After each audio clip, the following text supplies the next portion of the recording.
በስመ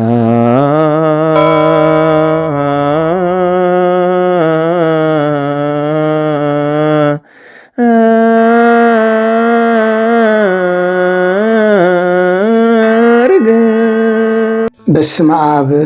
ወወልድ ወመንፈስ ቅዱስ አሐዱ አምላክ አሜን። ኣብ መላእ ዓለም ኮንኩም ነዚ ድምፂ ዝትሰምዑ ነዚ ምስሊ ዝትሪኡ ነዚ መንፈሳዊ ቻነል ሃረገወይኒ ዩቲዩብ እትከታተሉ ፍጹም ሰላም ናይ ክርስቶስ ኣምላኽና ሰላም ንዓኻትኩም ይኹን። ከመይ ትኾኑ? ከመይ ኣለኹም? ኣሜን። ቅዱስ ዘላለማዊ ሕያው እግዚአብሔር ኣምላኽና ክሳብ ዛ ሰዓት እዚኣ ብህይወትን ብጥዕናን ስለ ዝሓለወና ዝኸበረን ዝተመስገነን ይኹን። ንጽሕተ ንጹሓን ቅድስተ ቅዱሳን ቅድስቲ ድንግል ማርያም ክብርን ምስጋናን ይብፅሕያ። ብሓፈሻ ኩሎም ውርያን እግዚአብሔር በረኸቶምን ጽጎምን ኣይፈለየና። ሎሚ ከም ፍቓድ እግዚአብሔር ኣምላኽና ብዛዕባ ሓደ ጉዳይ ንእሽተይ ሓሳብ ክህብ መፅእ ዘለኹ። ንሱ ድማ ለንቅነ የነታ ክነፈ ርግብ ኣብ ዝተፈላለየ ሚድያታት ኣብ ማህበረ ቅዱሳን ቴሌቪዥን ክቐርቡ ርአዮም ኣለኹ። ከምኡውን እሸቱ ክቐርቦም ርአ ኣለኹ። ከምኡታት እውን ኣብ ካልእ ሚድያታት ብሓፈሻ ስለ የነታ ክነፈ ርግብ ንእሽተይ ሓሳብ ክህብ መፅእ ኣለኹ። ኣብዚ ሰዓት እዚ የነታ ክነፈ ርግብ ካብ ኤርትራ ወፂኦም ኣብ ኢትዮጵያ እዮም ዝቕመጡ ዘለዉ። ስለዚ ከዓ ኣብ ዝተፈላለየ ሚድያታት ዓዶም ኢንተርቪ የግብርዎም ኣለዉ። የነታ ክነፈ ርግብ ብዕድመ በዓል ፀጋ እዮም ናብ ሚቲ ከባቢ ዝተፀጉዑ ኣቦኦም ብዙሕ መፅሓፍትን ፅሒፎም ተባሂሉ ዝነገረሎም እዮም። ባዕሉ እውን ዝዛረብዎ እዮም። ኣብ ናቶም ዘለው ሰሚዐ ብፍላይ ልዕሊ 50 መፅሓፍቲ ፅሒፎም እዮም የነታ ክነፈ ርግብ ዝብል ሰሚዐ። እሰይ ብዙ መጽሐፍ ነው የጻፉ። 54 መጽሐፍት ጽፌያለሁ። እዴ የታተመ ያልታተመም የታተመ ኣብ ናቶም ሓሳብ ሎሚ ክህበሉ ደልየ ዘለኹ ሓደ ናይ ኤርትራ ኦርቶዶክስ ተዋህዶ መምህር ዝበሃሉ ኣቦ ነታ ቤተ ክርስቲያን ንሓቂ እንታይ ገይሮም ዝብል ንእሽተይ ሓሳብ ክህብ መፅእ ኣለኹ። ናቲ ሓሳብ እንታይ እዩ? የነታ ክነፈ ርግብ ንበዓል እሸቱ ቅዱስ ኣቦ እንዳበሉ ከቕርቦም ተመልኪተ ማለት እዩ። ቅዱስ ዝበሃል ሓደ ብዕድመ በዓል ፀጋ እዮም። ብትምህርቲ እውን ትምህርቲ ኣለዎም። ወላ ሓንቲ እዚ ኣብ ምልክት ሕቶ ዝኣቱ ነገር ኣይኮነን። ብትምህርቶም ብዕድሜኦም በዓል ፀጋ እዮም። ግን የነታ ክነፈ ርግብ ምዝ ኩሉ ትምህርቶምን ምዝ ኩሉ ዕድሚኦምን ንቤተ ክርስቲያን ናይ ኤርትራ ኦርቶዶክስ ተዋህዶ እንታይ ገይሮምላ ዝብል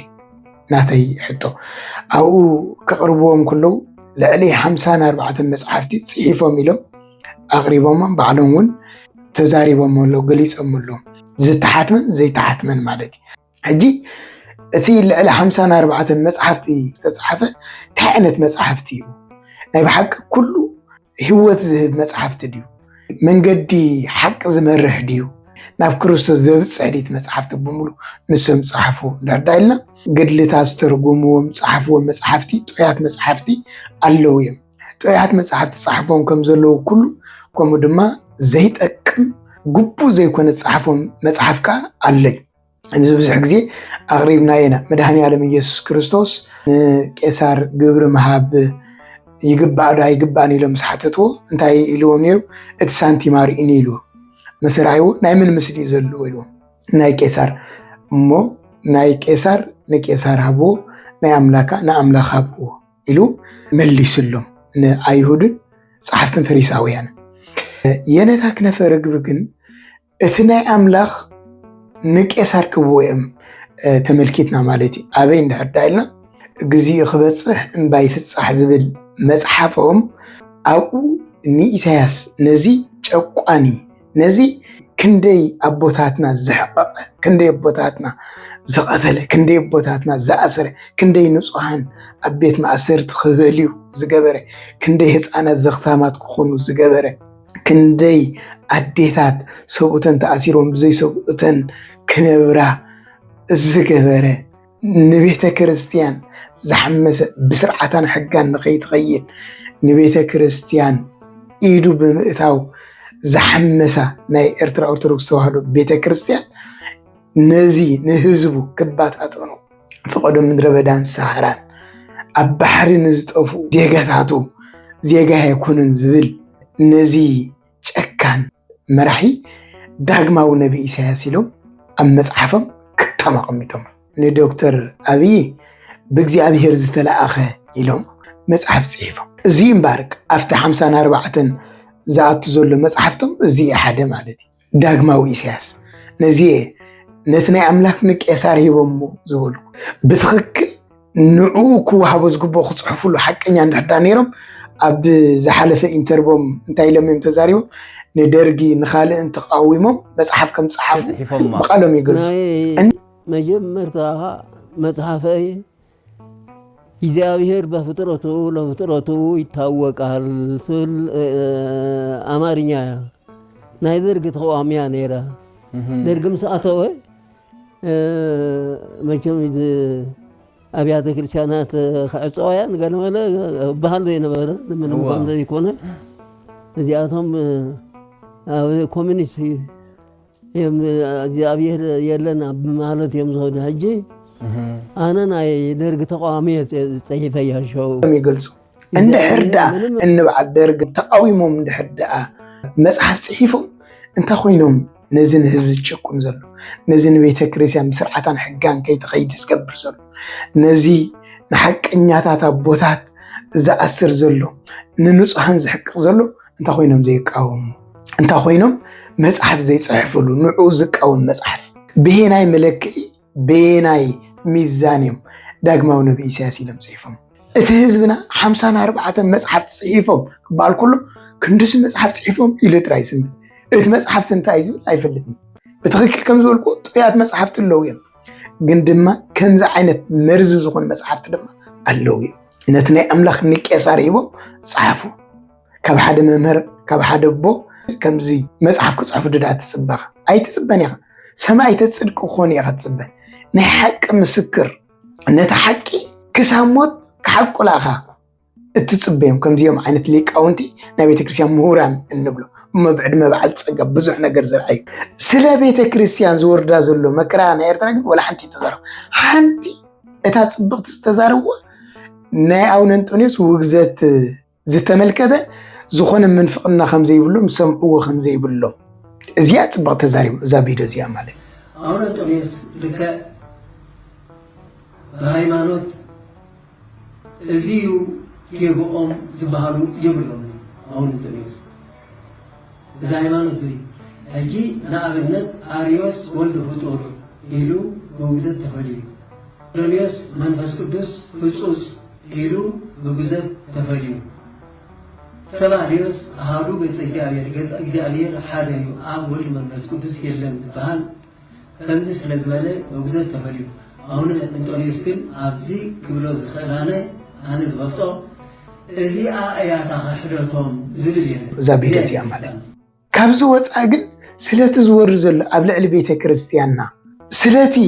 ፍትሒ ሲኢንዎ ዘሎ ህዝቢ ምእመናን መጓሰ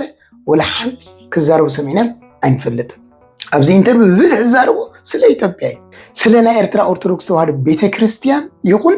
ስለ ምእመናታ ይኹን ስለ ኣገልግልታ ዝከፋፈሉ ዘለዉ ኣይዛረቡ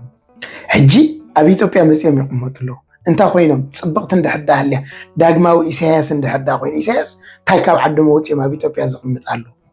እዛ ሎም እፍ ዝብልዎም ዘለዉ ክብሪ ዝረኽብዋ ዘለዉ ኣብ ኤርትራ ንሳ ረኺቦም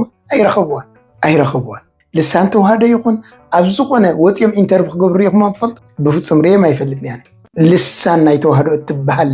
ሚድያ እውን ኣይኮነትን ልሳን ናይቲ ስርዓት ኣብ ዓድና ዘሎ ዳ እምበር ልሳን ናይ ተዋህዶ ክትኮን ኣይትኽእልን ግን ኮይኑ ግን ንሶም ዳግማዊ ነቢ ኢሳያስ ስለ ዝብልዎ ኣብቲ ልሳን ተዋህዶ ዝበሃል ሚድያ ቀሪቦም ይፈልጡ ኣይፈልጡን እዮም እቲ ዳግማዊ ኢሳያስ ዝበልዎ ንዖም እውን ኣየጥዓሞምን ዳግማዊ ኢሳያስ ዘይኮነ ዳግማዊ ሳጥናኤል ኮይኑዎም እዮም ኣብ ኢትዮጵያ መፅኦም ዝቕመጡ ዘሎ ግን ንሶም ነዚ መጽሓፍ ጽሒፎም ብናይ መለክዕ ዳዮም ሓቀኛ ኣቦ ዝበሃሉ ኣብዚ ዕድመ እዚ እግዚኣብሔር ክንድዚ ዝኣክል ዕድመ ፀጋ ሂብዎም ግን ንሓቂ ጠጠው ክብሉ እዩ ዝግብኦም ነይሩ ስለ ኣቡነ አንጦንዮስ ደጊሞም ደጋጊሞም ክዛረቡ እዩ ዝግብኦም ነይሩ ስለቲ ቤተ ክርስቲያንና ዝወርዳ ዘሎ ጭቆና ክዛረቡ እዩ ዝግብኦም ነይሩ የነታ ከናፈር ግብ ግን ነዚ ኣይገበሩ ኣብ ደብረ ቢዘን ተማሂሮም ዝብሉ ግን ናይ ደብረ ቢዘን መነኮሳት ክእሰሩ ከለዉ ግፍ ክወርዶም ከሎ ዋይ ንምንታይ ዘይዛረብ ንምንታይ ልሳን ዘይኮኑ ኣብ ክንዲ ትውፅእ ልሳን ኩን እዩ ዝብል كم كاربي خسابت تمرر كسام موت نحق تزاربلا إزبلت مصحف ينتا كنفرغو نزي قبر سلازي ليقنت صقا على حق عند حردات زي هلي واغا يقول مويا خوين تراي زترف كندي مصحف تصحيف كازي يكونه كندي تمرت تماير كازي يكونه اتستمهر كاي تصحف كاي مصحفتي انتايو مصحفون كمزي زبلناكو قدم حدا ممر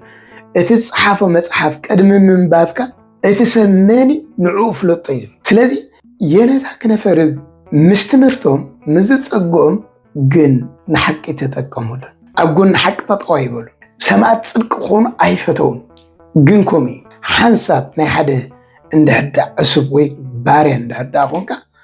اتبلون اتقبرون أيتفلتني تمهرتك ليك نتك اتستوهابك عدم صقا بأقابابو بأقاب نحقي انت زي تتقيم كالو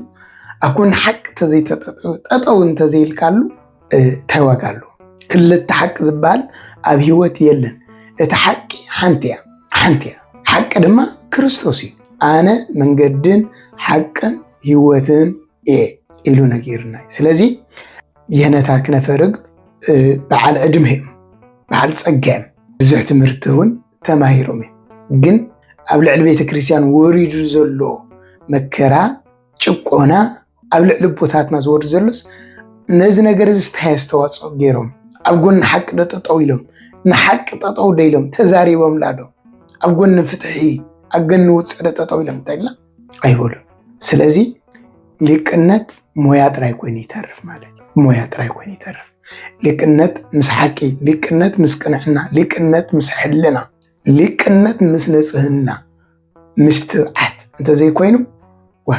واقعي يقولون سلازي لو مزنبر حسابي زيو حجون اتاسترفتم ادمه حق تزاريبهم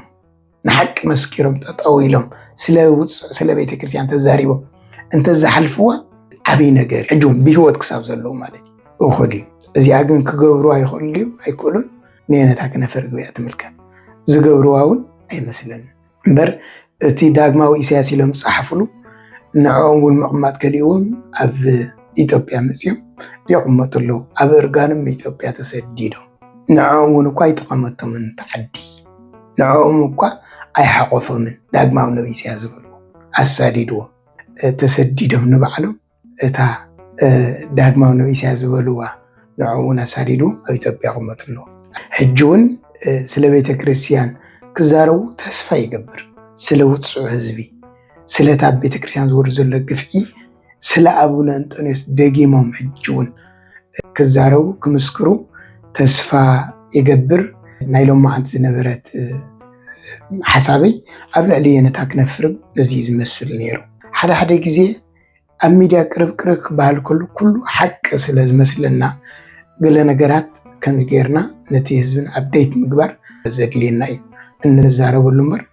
10 ግዜ ክንዛረበሉ ድሌት ሃሊና ኮይኑ ኣይኮነን ንየነታ ክነፍርብ በዕድሜዮም ብዘለዎም ጸጋ ይኽብሮም ምክንያቱ አክብር ገጽ አረጋዊ ዝብል ጸጎም እግዚአብሔር ዛቦም ማንም አነ ልዕል ዘብሎም ዘውርደሎም መንገዲ የብለይ ግን ከም ሓደ ሊቅ አቦ ንዓይ ኣብነት እዮም ክብሎም ዝኽእል ግን ኣይኮነን ንምንታይ ድሕዳኢልና ኣብ ጎኒ ሓቂ ጠጠው ስለዘይብሉ እዚ ኣነ ሎም ሓሳበይ ሞኒ እግዚአብሔር አምላኽና ኣብ ጎኒ ሓቂ ኩሉ ግዜ ጠጠው ክንብል ንሱ ክረዳአና ቅዱስ ፈቃዱ ይኹን ናይ ሎም ዝነበረት ሓሳበይ ነዚኣ ነይራ ናብ ማሕዝትኩም ሸር ግበሩሎም ሰብስክራይብ ምግባር ቤተሰብ ምዃን ኣይትረስዑ